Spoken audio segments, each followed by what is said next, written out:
تو بہرحال صحیح بات تو یہ کہ اس معاملے میں تحقیق اچھے طریقے سے کرنی چاہیے. تو آپ جو بات کر رہے ہیں نا منیب بھائی کہ اللہ کے نبی صلی اللہ علیہ وسلم کا طرز عمل کیا تھا، تو اس معاملے میں آپ دیکھیں اللہ کے نبی صلی اللہ علیہ وسلم صرف مسلمانوں کے لیے رحمت للعالمین تھے، تمام جانوں کے لیے رحمت بنا کر گئے تھے.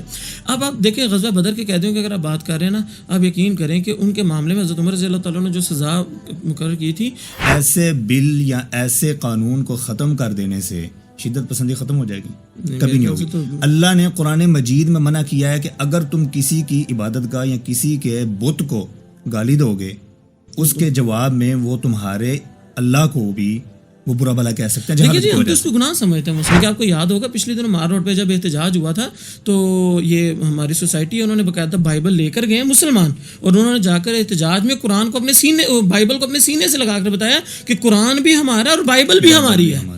ہم کل آمن باللہ و ملائکتہ و کتبہ و رسلہ، ہم تمام رسولوں پر بھی ایمان لاتے ہیں، ساری کتابوں پر بھی ایمان لاتے ہیں. ایسے معاملات میں کوئی بھی کبھی بڑا عالم ملوث نہیں پایا گیا. بالکل ایسے، بالکل ایسے. اس کی وجہ کیا ہے؟ یہ جو قرآن کے نام پر ظلم کر رہے تھے، ان کو قرآن نہیں آتا ہوگا. بالکل ایسے یہ یقیناً کہا جا سکتا ہے. اگر ان سے سنا جائے سورۃ الفاتحہ بھی سن لی جائے ترجمے کے ساتھ یا تلفظ کے ساتھ، شاید وہ نہ آتی ہو ان کو، لیکن اس کے نام کے اوپر انہوں نے اس قدر ظلم ڈھایا کہ اب ہم مسلمان بذات خود شرمندہ ہیں اس معاملے کے اوپر.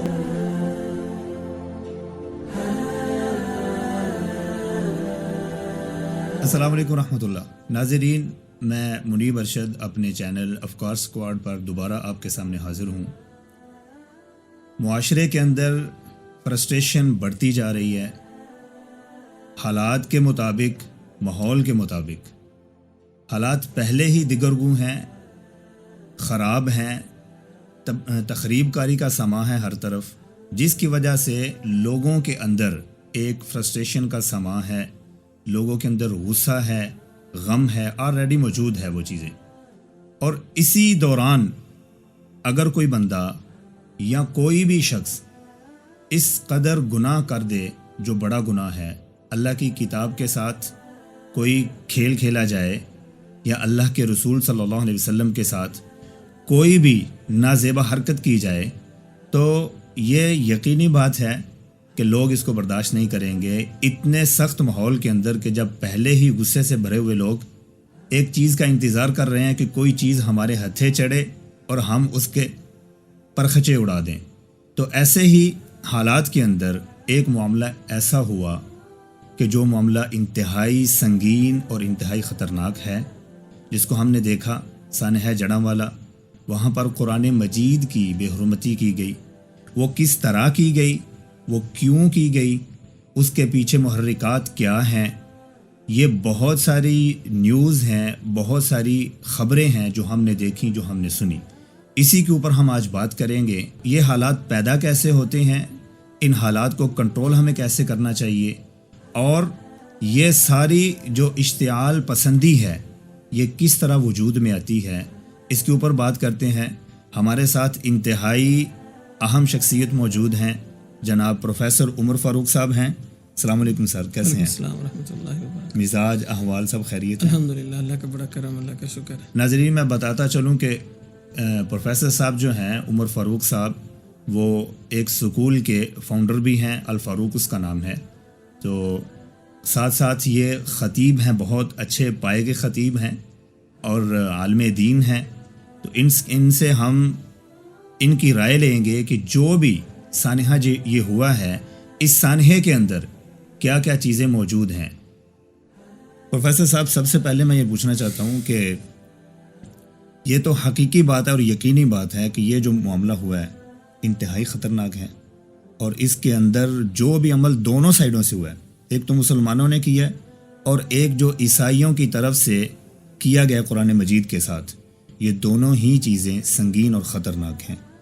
تو میں یہ پوچھنا چاہتا ہوں کہ یہ سارا واقعہ جو ہے، اس کا ایک آپ سینیریو دیں کہ ہوا کیا ہے واقعہ. الحمدللہ والصلاۃ والسلام علی رسول اللہ. بہت شکریہ، اللہ تعالیٰ آپ کو جزائے خیر دے. اللہ تعالیٰ نے جب سے یہ کائنات بنائی ہے نا، شروع سے دو طرح کے لوگ اس معاشرے میں موجود ہیں، پازیٹیو سوچ والے بھی، نیگیٹو سوچ والے بھی. جی. تو ہمیشہ سے ان دونوں کے درمیان ایک ماحول چلتا آ رہا ہے، ان دونوں کے درمیان ایک کشمکش ہمیشہ جاری رہی ہے.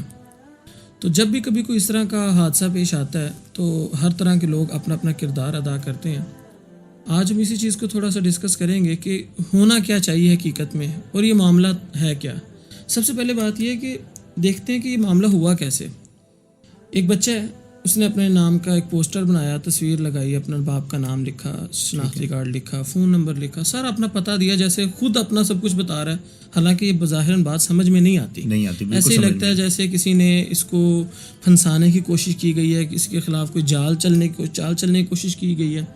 بہرحال ہوا اس طرح سے کہ اس نے ایک پمفلٹ سا تیار کیا, اس کے اوپر اس نے لکھا کہ رسول اللہ صلی اللہ علیہ وسلم کے بارے میں, مسلمانوں کے بارے میں کہ یہ ظالم ہیں, یہ ظلم کرتے ہیں, یہ جھوٹ بولتے ہیں, ان کا قرآن غلط ہے, ان کا قرآن جھوٹا, اور اس طرح کر کے انہوں نے کچھ نازیبا الفاظ استعمال کیے.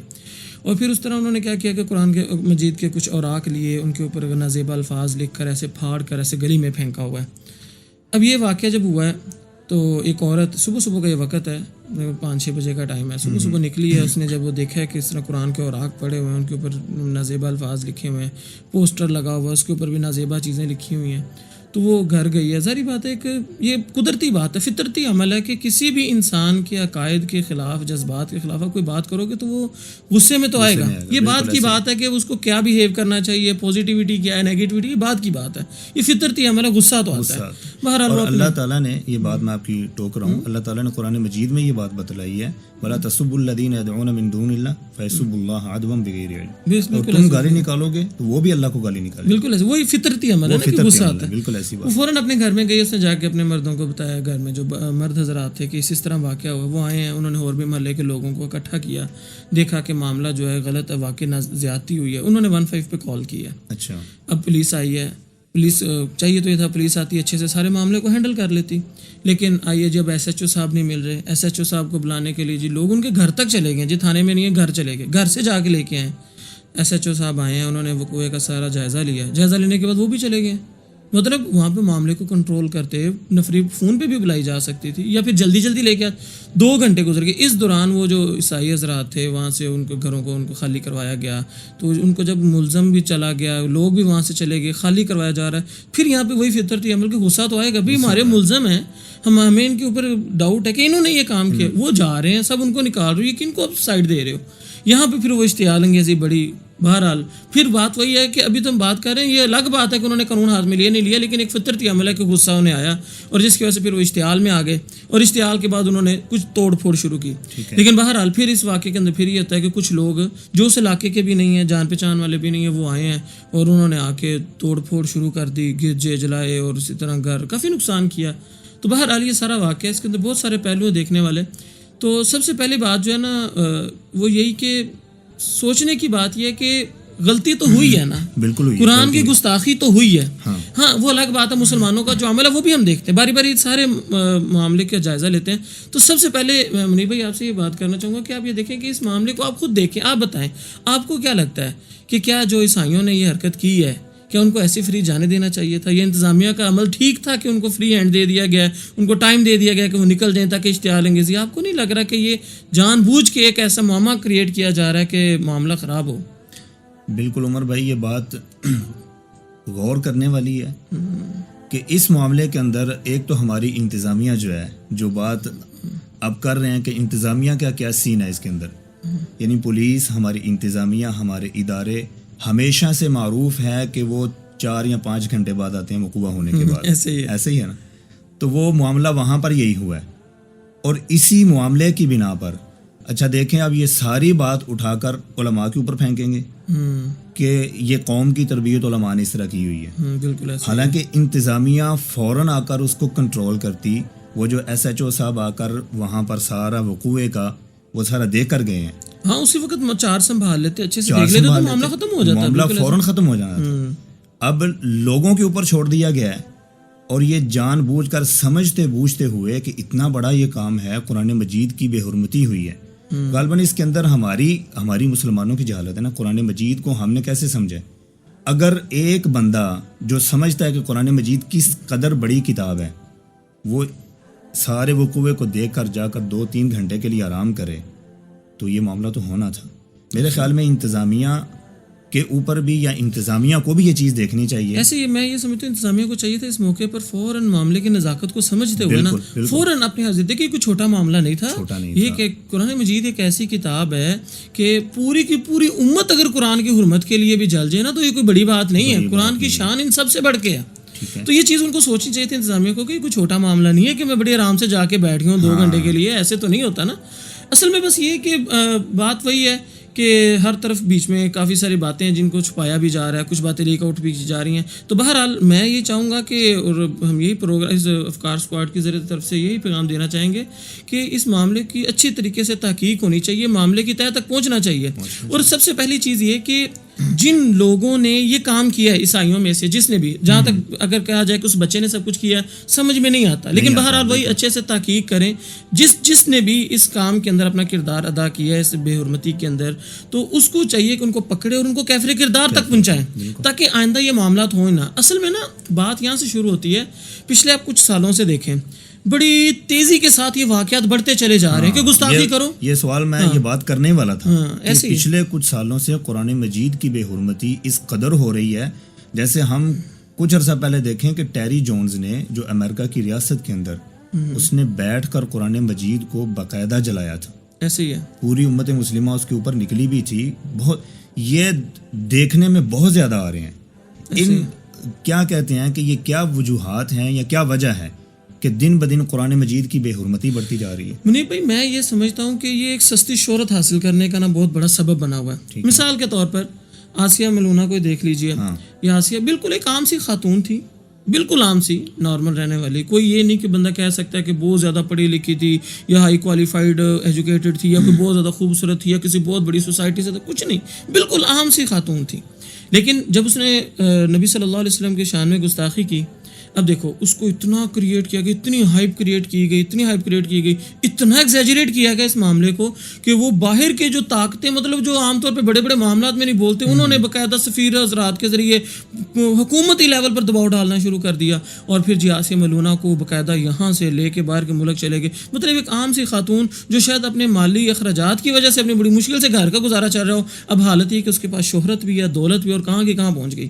اور اس طرح کے واقعات دن بدن بڑھنے کی وجہ یہی ہوتی جا رہی ہے کہ جس نے سستی شہرت حاصل کرنی ہوتی ہے وہ اس طرح کا کام کرتا ہے. بعد میں ان کو پتہ ہے کہ جی اس وقت ظاہری بات ہے کہ امریکہ اور جو عیسائی لوگ ہیں وہ اس وقت دنیا میں ٹاپ پر ہیں, سپر پاور ہیں, تو اس لیے ان کی چلتی ہے, تو وہ ہمارے پیچھے آئیں گے, ضرور ہمیں سپورٹ کریں گے. اور حقیقت یہ ہے کہ یہاں پر پاکستانی قانون بہت سستی کا معاملہ دکھاتا ہے. حقیقت یہ ہے کہ اگر قانون مضبوط ہو جائے, کسی ایک بندے, مثال کے طور پر آسیہ تھی, اگر اس کو پکڑ کے پراپر اس کے کیفر کردار تک پہنچایا ہوتا, 1 سے 2 لوگوں کو بھی پھانسی ہوئی ہوتی اس معاملے میں, تو پتہ ہوتا سب کو بھئی اس طرح کا کام نہیں کرنا, جان جانے کا بھی خطرہ ہو سکتا ہے. جبکہ یہاں پر پتہ ہے کہ چور ڈاکو جاتے ہیں, وہ جب عدالت سے بری ہو کے آتے ہیں تو ایسے وکٹری کا نشان بنا رہے ہوتے ہیں.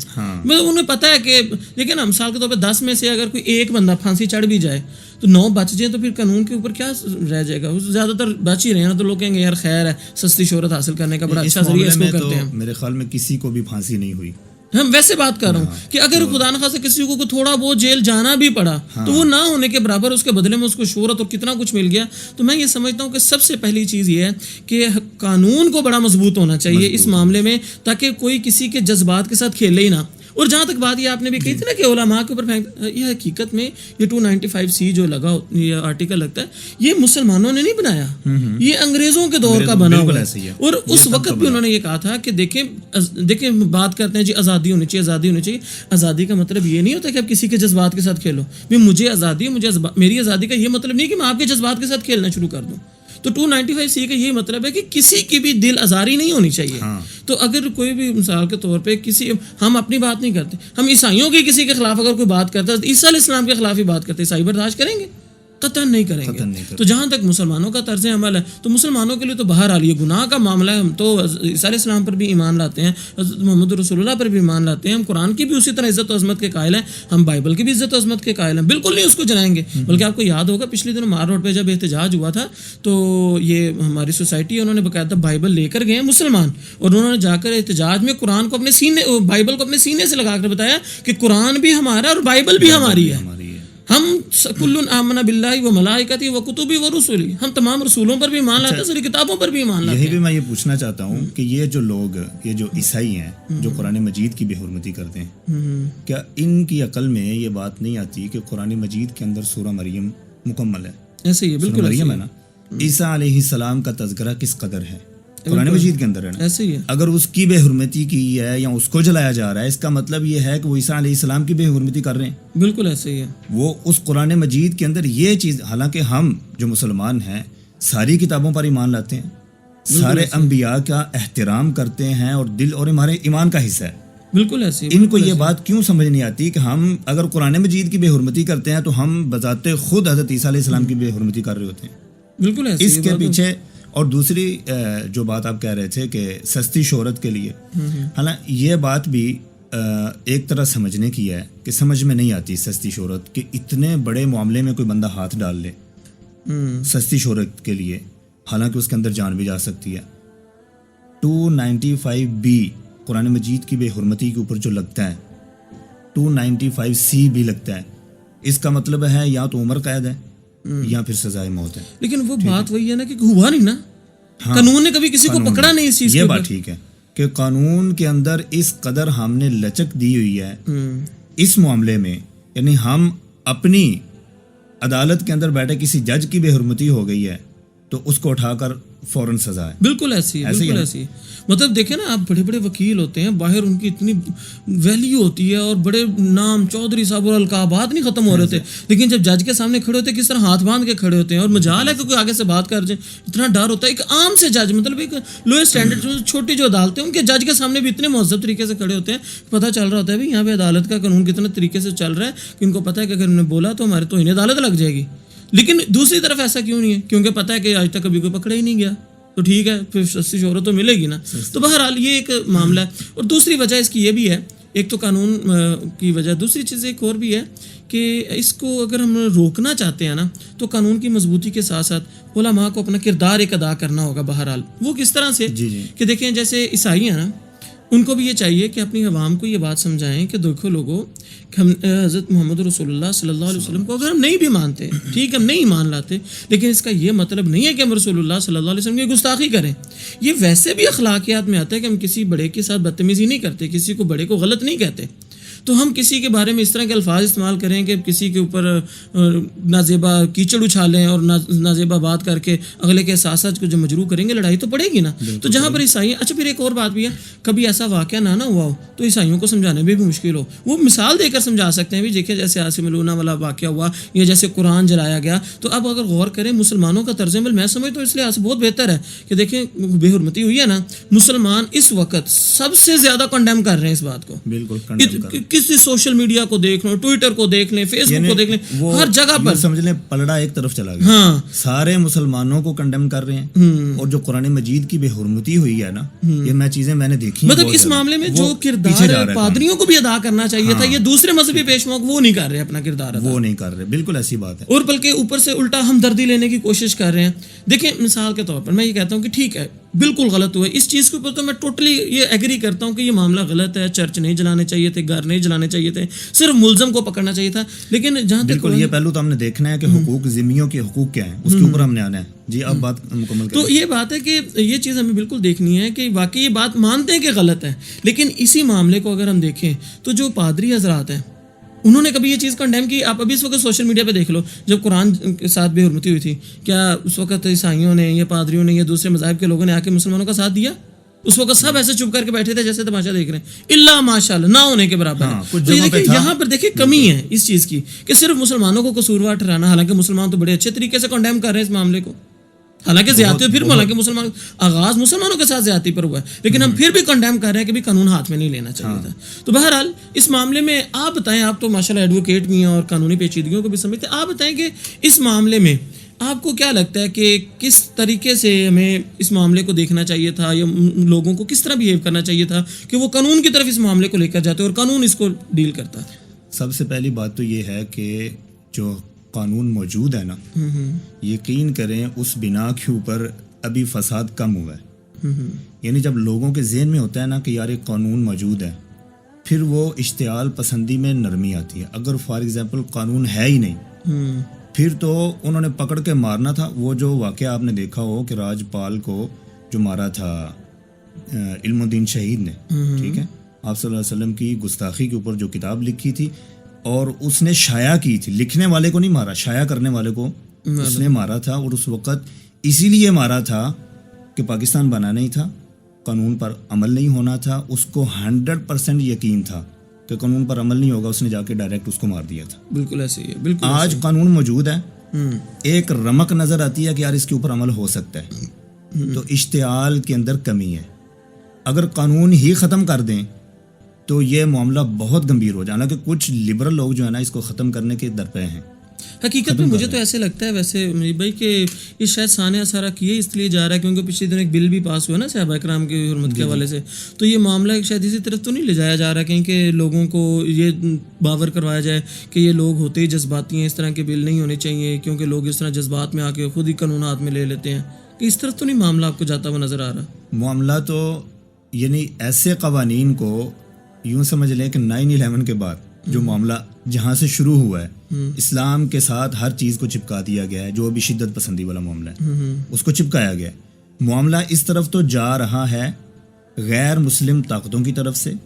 ہمارے اپنے لوگ دروازے کھولتے ہیں, جو ایسی سوچ رکھنے والے لوگ ہیں واقعتاً وہ دروازے کھولتے ہیں.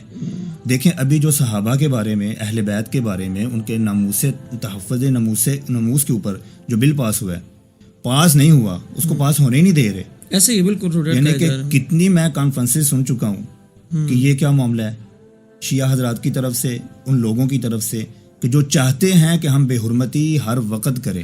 یہ معاملات واقعتاً ہیں ایسے, لیکن کیا ایسے بل یا ایسے قانون کو ختم کر دینے سے شدت پسندی ختم ہو جائے گی؟ کبھی نہیں ہوگی. اللہ نے قرآن مجید میں منع کیا ہے کہ اگر تم کسی کی عبادت کا یا کسی کے بت کو گالی دو گے, اس کے جواب میں وہ تمہارے اللہ کو بھی وہ برا بھلا کہہ سکتے ہیں. دیکھیے جی, ہم تو اس کو گناہ سمجھتے ہیں, مسلمان تو اس چیز کو گناہ سمجھتے ہیں. آپ کسی پادری کو گالی دیتے ہو یہ گناہ ہے, آپ کسی ہندو کے کسی بت کو بھی گالی دیتے ہو تو یہ بھی شرعاً ہم گناہ سمجھتے ہیں. اگر جتنا مرضی کسی کو غصہ آ جائے, اشتعال میں آ کے چاہے وہ کہہ دے, گناہ گناہ ہی ہے. اس کے اس طرح کرنے سے اس کے اشتعال کی وجہ سے گناہ ختم نہیں ہو جائے گا, وہ گناہ ہی رہے گا. تو بہرحال یہ معاملہ ہمیں اس چیز کو دیکھنا چاہیے. بہرحال منیب بھائی میں یہ سمجھتا ہوں کہ دو چیزیں ہیں. ایک تو قانون مضبوط ہونا چاہیے, قانون کے اندر سختی آنی چاہیے کہ اس طرح کے معاملات کو ڈیپلی دیکھیے اور صحیح انکوائری کر کے لوگوں کو پکڑیں. اور دوسری جتنے بھی مذہبی پیشوا ہیں ان کو بھی چاہیے کہ وہ اپنا کردار ادا کریں, عوام کو سمجھائیں کہ قانون ہاتھ میں لینے والی چیز نہیں ہے جو بھی ہو.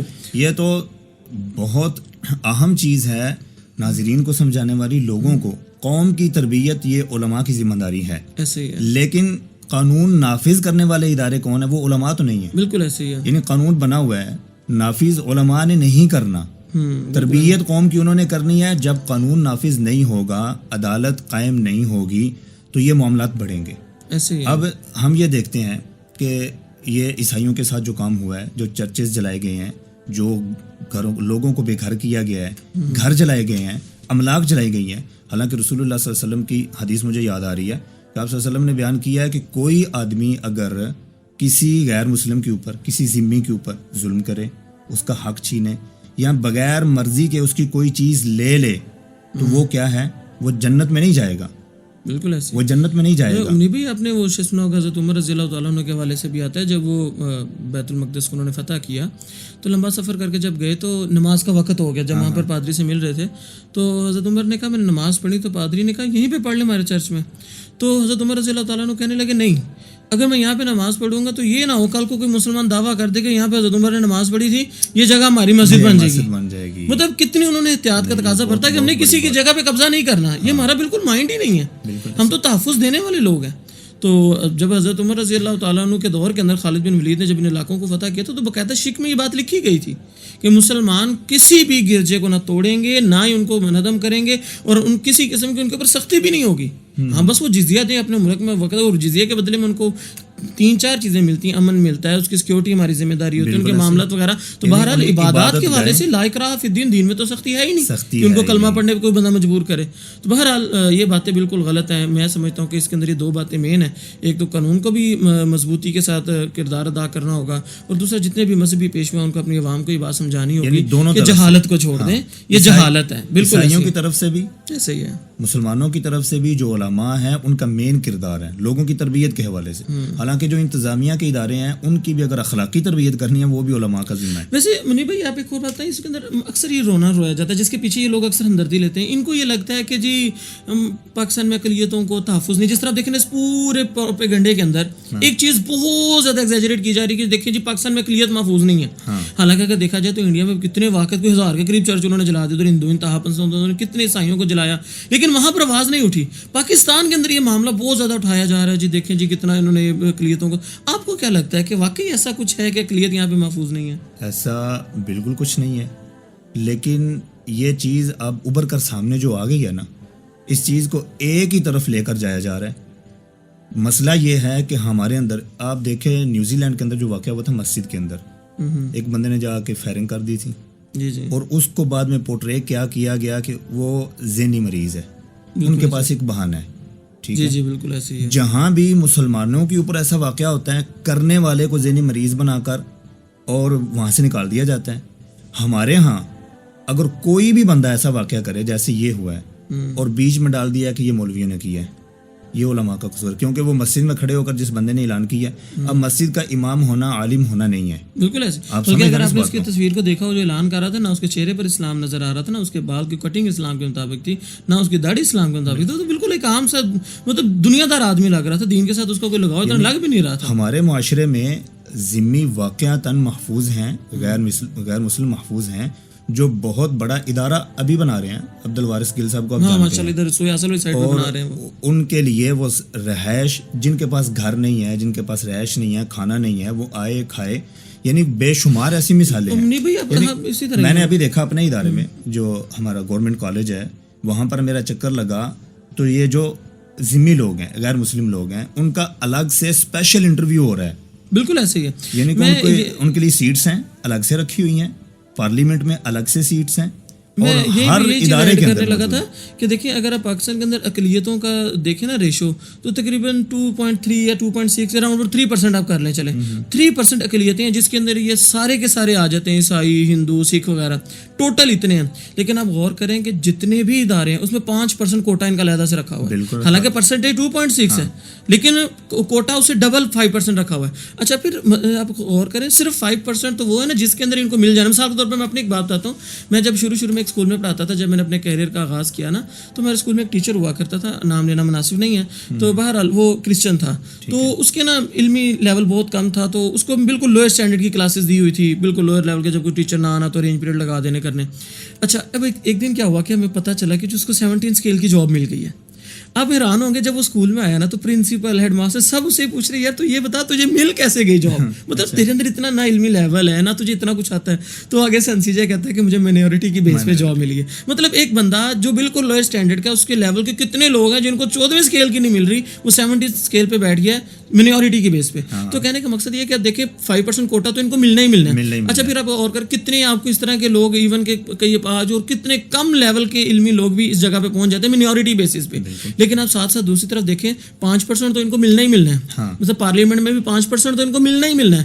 باقی بھی جیسے مثال طور پہ کوئی کرسچن ہے یا کوئی ہندو ہے یا سکھ ہے، وہ کسی پیپل پارٹی سے، نون لیگ سے یا پی ٹی آئی سے ٹکٹ لے کر الیکشن لڑ کے بھی وہ آ سکتا ہے پارلیمنٹ میں. مطلب 5% آئے ہیں، 2-3% اگر اور بھی آ گئے تو ان کا تو کوٹا زیادہ ہی ہے ان کے حساب سے. تو اس لحاظ سے اگر یہ کہا جائے کہ جی تحفظ نہیں، بالکل جھوٹ ہے. کہا جاتا ہے جی دیکھیں جی ہمارے چرچ توڑ دے. اگر آپ غور کریں پیچھے جب بم بلاسٹ وغیرہ ہوتے تھے صرف 2 حادثے ہوئے تھے، ایک قادیانیوں کی مسجد میں ہوا تھا اور ایک عیسائیوں کی چرچ میں ہوا تھا. اس کے علاوہ کتنے حادثے، سینکڑوں تقریباً جو بم بلاسٹ ہوئے وہ سارے مساجد میں ہوئے. کیا ہم یہ رونا شروع کر دیں کہ پاکستان کے اندر اسلام محفوظ نہیں ہے؟ تو یہ باتیں غلط ہے. صرف معاملے کو نا صرف پروپیگنڈا زیادہ کیا جاتا ہے، اتنا معاملہ ہوتا نہیں جتنا اس کو اچھالا جاتا ہے. تو بہرحال میں تو یہی سمجھتا ہوں کہ پاکستان کے اندر اقلیتوں کا بہت زیادہ تحفظ دیا جاتا ہے، جبکہ دوسری جگہوں پر اگر آپ دیکھیں تو انڈیا کے اندر ہی دیکھ لیں تو بڑا برا حال ہے اقلیتوں کا، بہت برا حال ہے. اور میں یہ پوچھنا چاہ رہا ہوں کہ جس طرح یہ پروپیگنڈا کیا جا رہا ہے، یعنی کہ ایک ہی طرف لوگوں کو یہ بتایا جا رہا ہے کہ مسلمانوں نے بہت زیادہ ظلم کیا ہے، ٹھیک ہے، قرآن مجید کی بے حرمتی ہوئی ہے، یہ بھی حقیقت ہے، اس کے اوپر ان کو آواز اٹھانی چاہیے. کیا یہ جو ویسے مسلمان اشتعال انگیزی کے اندر آ کے انہوں نے جو کام کیا ہے، کچھ لوگ اس کو فساد فی الارض قرار دے رہے ہیں. کیا سمجھتے ہیں کہ یہ معاملہ اس طرف آ میں سکتا ہے. یقیناً یہ فساد فی سمجھتا ہوں، الارض ہے نا. میں میرا تو موقف اس معاملے میں بالکل یہ کہ یہ فساد فی الارض ہے، زمین پہ فساد پھیلانے والی بات ہے کہ آپ معاملے کو کس طرح سے ہائپ کریٹ کر دی ہے اور اتنا معاملہ جیسے پتہ نہیں یہاں پر کیا ہی ہو گیا اور کس طریقے سے قانون ہاتھ میں لے کے جیسے ایسے شو کیا جا رہا ہے جیسے کوئی قانون ہی نہیں تھا، کوئی پوچھنے والا ہی نہیں ہے، جس کا دل کیا چار بندے کھڑے ہو کے مطلب لڑائی کرو اور قانون ہاتھ میں لو. اگر آپ غور کریں تھوڑا سا آپ دیکھیں اکثر ایسا ہوتا ہے کہ اس طرح ہوتا بھی نہیں ہے، مطلب گستاخی کئی دفعہ ہوئی ہی نہیں ہوتی لیکن پکڑ کے قتل کر دیا جاتا ہے. جیسے مثال کے طور پر قصور کا یہ واقعہ ہے، ادھر مرید کے میں ایک فیکٹری تھی، تو اس کا جو آنر تھا، ظاہری بات ہے کروڑوں کا مالک ہے، فیکٹری آنر ہے، اس کی عادت تھی وہ جب روزانہ اپنے دفتر میں آتا تھا نا تو قرآن پڑھتا تھا آ کے. مطلب آپ اندازہ لگائیں کہ اس کی روٹین ہے، باقی ملازم کام کر رہے ہیں. ایک دفعہ کیا ہوا کہ جی تنخواہ وغیرہ کے معاملے پر تھوڑی انبن ہو گئی، وہ تنخواہ جو سٹاف تھا وہ زیادہ چاہ رہا تھا، انہوں نے کہا نہیں میں نے اتنی نہیں دینی، انبن ہوئی. انہوں نے کیا کیا جی اس کے اوپر الزام لگایا کہ جی یہ بندہ قرآن کا گستاخ ہے، اس نے دیکھو قرآن یہاں پہ رکھا ہوا ہے ٹیبل کے اوپر اور اس نے قرآن کی گستاخی کی ہے. ان لوگوں نے اپنے غصہ ذاتی تھا، ذاتی رنجش میں آ کے اس بندے کو پکڑ کے مار دیا. اب دیکھو اصل پیچھے ہو رہا ہے بات، لیکن یہاں پہ کیا کیا جا رہا ہے جی قرآن کا نام، قرآن کا گستاخ ہے، قتل کر دیا. اچھا اب یہ دیکھیں نا جس طرح گجرانوالہ میں ایک واقعہ ہوا ہے، اب ایک عورت ہے صبح صبح اپنے گھر سے باہر نکل گئی چیختی ہوئی. اب ہوا کیا تھا جی میرے خامد نے قرآن جلا دیا، قرآن جلا دیا. سارے محلے والے اکٹھے ہوئے، انہوں نے نہ ہو دیکھا نہ تاؤ، پکڑا اور پکڑ کے اس کے خامد کو مار دیا. اب بعد میں جب آہستہ آہستہ وقت گزرے پولیس نے پکڑا، انویسٹیگیشن میں پتہ چلا جی میاں بیوی کے آپس میں لڑائی ہوئی تھی، وہ جس کو مارا وہ تو حافظ قرآن تھا. مطلب کئی دفعہ ایسا ہوتا ہے کہ معاملات اس طرح ہوتے ہی نہیں ہیں لیکن پکڑ کے. اب یونا بعد میں جو ہوا تھا انہوں نے پکڑ کے حافظ قرآن جلا دیے.